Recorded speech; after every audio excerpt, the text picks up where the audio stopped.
স্বাগত জানাচ্ছি এই বিশেষ আবহাওয়ার বুলেটিনে। আমি আজ ভারত ও বাংলাদেশের আবহাওয়ার একটি সার্বিক পূর্বাভাস দিচ্ছি, যার মধ্যে থাকছে বায়ুমণ্ডলের পরিস্থিতি, মেঘের অবস্থান, সম্ভাব্য বৃষ্টিপাত এবং ঝড়ের সতর্কতা।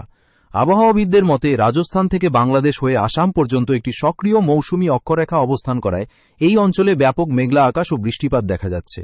বঙ্গোপসাগরের উত্তর দিকে একটি নিম্নচাপের প্রভাবে দক্ষিণ বঙ্গোপসাগর ও আন্দামান সাগরে 40 থেকে 50 কিলোমিটার বেগে ঝোড়ো হাওয়া বইতে পারে, তাই জেলেদের সতর্ক থাকতে বলা হচ্ছে। এবার ভারতের বিভিন্ন অঞ্চলের পূর্বাভাসে আসি। জম্মু কাশ্মীর, হিমাচল প্রদেশ ও উত্তরাখণ্ডে 10ই আগস্ট পর্যন্ত ভারী থেকে অতি ভারী বৃষ্টির সতর্কতা রয়েছে। অন্যদিকে পাঞ্জাব, হরিয়ানা ও দিল্লিতে আগামীকাল পর্যন্ত মাঝারি বৃষ্টিপাত এবং হালকা মেঘলা ভাব থাকবে।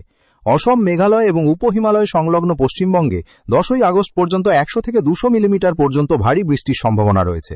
এছাড়া গাঙ্গেয় পশ্চিমবঙ্গ, ওড়িশা, বিহার ও ঝাড়খণ্ডের কিছু অংশে দৈনিক 50 থেকে 90 মিলিমিটারের মতো বৃষ্টি হতে পারে।